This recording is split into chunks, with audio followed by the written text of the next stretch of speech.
클로이 성장일기, 저는 클로이입니다.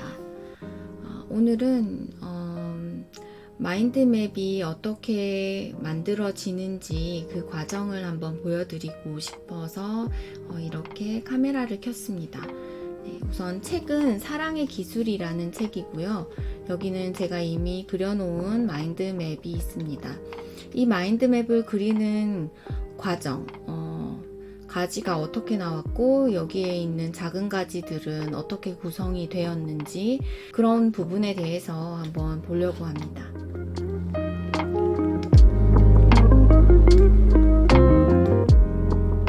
우선 사랑의 기술이라는 책은 4가지의 챕터로 이루어져 있어요. 그래서 1장은 사랑은 기술인가, 2번째 장은 사랑의 이론, 3번째는 현대 서양 사회에서 사랑의 붕괴, 4번째는 사랑의 실천, 이렇게 4개입니다. 근데 여기 보시면 하늘색 표시가 보이시죠? 근데 3번째는 하늘색이 없어요. 네, 그 이유는 이 하늘색 표시는 제가 큰 가지, 메인 가지로 체크한 부분이고요. 기술에 대해서, 그리고 이론에 대해서, 그리고 이론 안에 들어있지만 사랑의 대상에 대해서, 그리고 사랑의 실천에 대해서 저는 마인드맵을 그리려고 이렇게 한번 구성을 해봤습니다. 이 가지를 그리는 거는 사람마다 다 달라질 수 있겠죠. 누군가는 그 현대 사회에 사랑하기 더 힘들게 만드는 어떤 요인에 대해서 더 큰 비중을 갖고 책을 읽을 수도 있지만, 이제 제가 읽었던 사랑의 기술은 저만의 방법의 마인드맵이고 저만의 이미 자기화가 된 노트를 보고 계신 겁니다.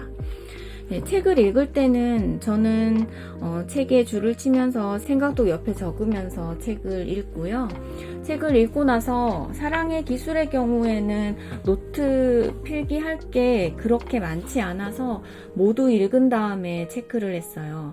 이게 1챕터인데 1챕터 내용이 요거밖에 없으면 사실 많지 않은 거잖아요. 그렇기 때문에 모두 읽고 했는데 노트할 분량이 많은 거, 노트할 분량이 많은 책은 작은 챕터를 나눠서 이렇게 필기를 합니다.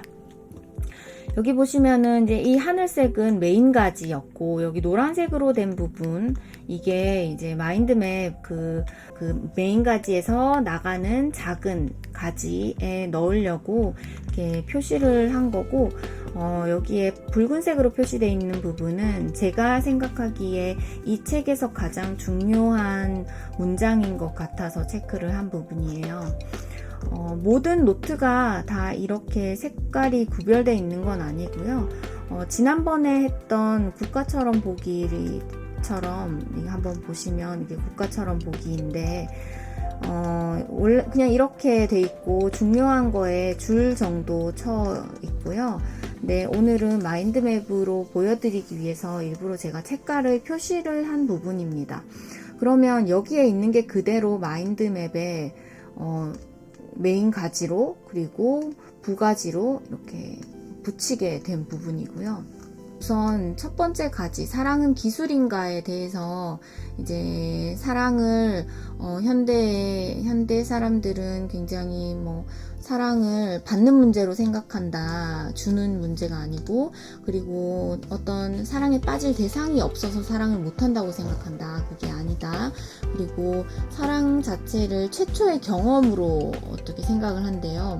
사랑 처음에 빠질 때 첫눈에 반하는 그 느낌으로 사랑을 생각한다는 거죠. 그래서 점점 갈수록 적대감이 생기고 실망과 권태가 생긴다고 해요. 그래서 사랑을 그러면 열심히 하려고 노력해도 안 된대요. 만약에 그랬을 경우에 사랑이 실패하게 되면 점점 더 그 대상으로 인해서 멀어지고 자기 혼자 고립되고 또 실패할까봐 공포감을 느끼고 결국은 이제 자기가 사랑을 못하는 거를 가리기 위해서 합리화를 한다고 하고요. 근데 이런 부분을 이제 사랑의 기술이라는 부분에 가지로 넣을 생각을 하면서 이렇게 체크를 합니다.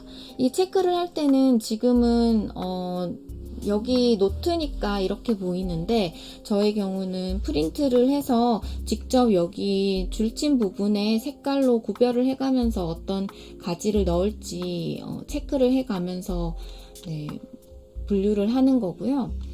책을 읽으면서 중요한 부분을 이미 요약할 때 한번 자기화가 되는 부분이고, 이 자기화된 부분을 한 번 더 극단적으로 요약하는 게 저에게는 마인드맵의 부분이고, 자기화를 해가는 횟수가 늘어날수록 이제 이 책이 내 마음에, 머릿속에 오래 기억이 되고 다음번에 봤을 때도 잘 기억에 남습니다. 저의 경우는 마인드맵을 그리면 다음번에는 이 책을 볼 때 거의 마인드맵만 보는 편이고요. 마인드맵을 보다가 이게 어떻게 돼서 이런 게 나왔지가 생각이 안 날 때 이제 노트를 다시 보면서 그 결론을 찾으려고 노력을 합니다.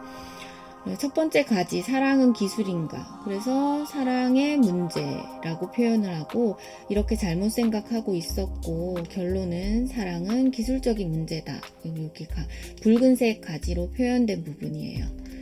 두 번째, 사랑 이론에 들어와서 사랑을 실존의 문제와 부모 자식 간의 문제로 나눠서 봤고요. 여기에는 종교적인 문제도 있는데 저는 이제 이 두 부분에서 좀 더 자세히 보고 그 부분은 생략을 했습니다.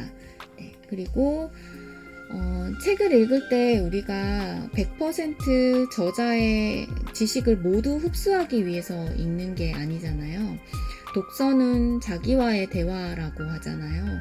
그러니까 이 책을 읽고 저자가 독자로 하여금 이해시키고 싶어하는 부분이 뭔지, 그 부분을 보면서 나한테 이해되는 부분, 그걸로 인해서 독자의 생각을 한번 생각해보고, 그리고 그게 나에게 내가 타당하다고 이해가 되는지, 그리고 그걸로 인해서 내가 어떤 변화가 생길 수 있는지, 뭐 그런 거를 생각하기 위해서 책을 보는 거잖아요. 그렇기 때문에 저는 제가 이해되는 부분만 보는 거고, 인간 실존에 대한 문제는 뭐 인간 대 인간의 결합이다, 뭐 이렇게 됐고, 나 자신을 주는 행위라고 해요. 행위.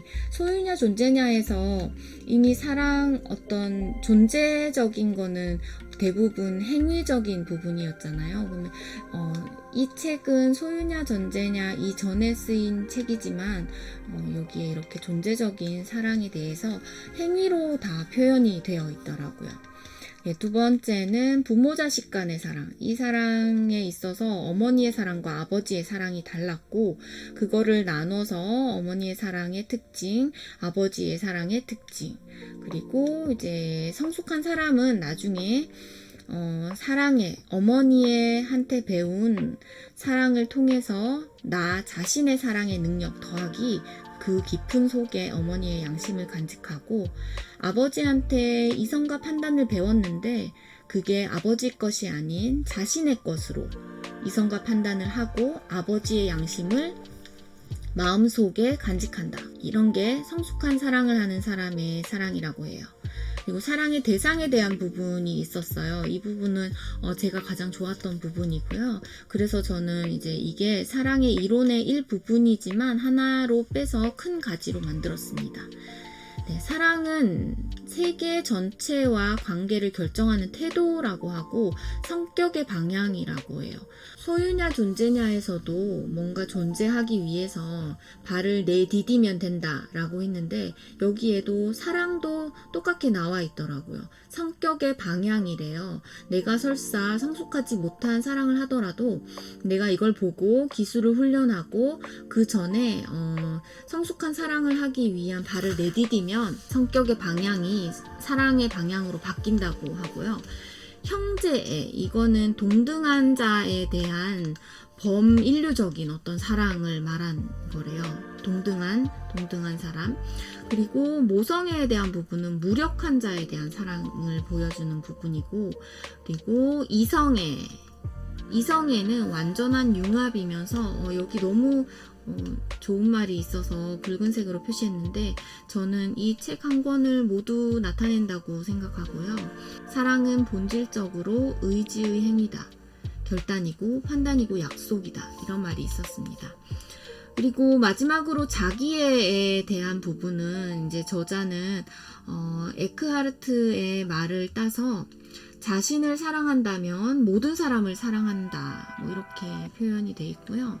세 번째 챕터 이제 현대 서양 사회에서의 사랑의 붕괴 부분은 제가 넣지 않았고요. 요거는 제가 생각하기에 누군가 다른 분이 책을 봤을 때는 우리가 제대로 사랑하지 못하는 원인에 대해서 중요하게 생각할 수도 있지만 제가 생각하는 마인드맵을 그릴 때 제가 생각하기에는 이 부분보다가 다른 부분이 더 와닿기도 했고 맨 처음에 1챕터에서 했던 사랑의 문제 부분에 이게 들어간다고 생각을 했기 때문에 저는 가지로 넣지 않았습니다. 마지막으로 사랑의 실천에 대한 부분이에요. 요거는 사랑한다는 거는 개인의 경험이래요. 경험과 행위, 행동, 존재적인 사랑에 대한 부분이고요. 존재적인 거에 대한 부분이 궁금하시면 소유냐 존재냐를 읽어보시면 좋을 것 같아요. 제가 이 책을 읽게 된 이유는 소유냐 존재냐의 책에서 사랑 부분이 제대로 이해가 되지 않아서 이제 저자의 책인 사랑의 기술을 다시 읽게 된 부분이에요. 그리고 마지막으로 실천이니까 그러면 이게 사랑이 기술이니까 어떤 기술이 있냐? 훈련 그리고 집중 인내라고 나와 있어요. 훈련은 자발적으로 누가 시키는 게 아니고 자발적인 훈련을 평생에 걸쳐서 해야 되고 그것 자체가 즐거운 일임을 알아야 한다는 부분이고요. 정신 집중은 집중을 한 만큼 내 사랑의 대상을 경청해야 한다. 뭔가 관습적인 거, 도피적인 이런 부분은 없어야 한다는 부분이고 인내는 뭔가 생산적인 지루함이 행복에 필수적이다. 그러니까 뭔가 인내를 해야 사랑에 인내가 필요하다 이런 부분이고요. 이 세 개가 이 사랑의 기술 책에는 나와 있는데 여기 앞에 있는 관심이라는 부분은 제가 이 기술이 조금 이해가 안 돼서 사랑의 기술을 가지고 청소년용으로 나온 어떤 책을 읽었어요. 그 책의 마지막에 이제 먼저 이 훈련을 하기 전에 관심을 가져야 한다. 그 관심은 지속적인 관심, 적극적인 관심이고 이런 긴장, 각성, 고양된 생명력의 상태를 말한다. 이런 부분이 있어서 여기다가 추가를 시킨 부분이고 요렇게 됐고 책을 읽고 뭔가 정리를 하고 정리를 한 것 중에 키워드를 뽑는 작업을 한 다음에 이렇게 마인드맵을 그렸습니다. 네, 마인드맵 그리는 이 어플은 프로크리에이트를 사용했고요. 프로크리에이트로 그려지는 영상은 이 영상 끝에 올려두겠습니다. 우선 이전과 다르게 이렇게 노트 앱을 이용해서 하는 방법을 올려드렸는데 뭔가 좀 더 노트 앱을 이용하니까 원래는 노트라는 게 쓰고 나면은 물리적인 노트가 남는다는 게 장점이자 단점이라서 이렇게 조금 디지털로 바꿔보고 싶었어요. 제가 원래 엄청 아날로그적인 인간인데 노트 앱을 한번 써보고 싶어서 워크플로이를 추천받아 쓰게 됐는데 혹시나 어떠셨을지 모르겠어요. 저는 노트에 필기하는 것보다가 보관도 용이하고 더 이제 제가 설명하기에는 좋았는데 혹시 불편하셨는지 댓글에 코멘트 해주셔도 좋을 것 같아요. 네, 오늘은 사랑의 기술을 읽고 마인드맵을 그리는 저의 의식의 흐름을 보여드렸습니다. 다음번에는 프로크리에이트로 제가 마인드맵을 그린 게 100장이 훨씬 넘었거든요. 그렇기 때문에 이제 프로크리에이트로 마인드맵 그리는 법에 대해서 영상을 찍어볼까 생각 중입니다. 네, 지금까지 클로이였습니다. 감사합니다. 감사합니다.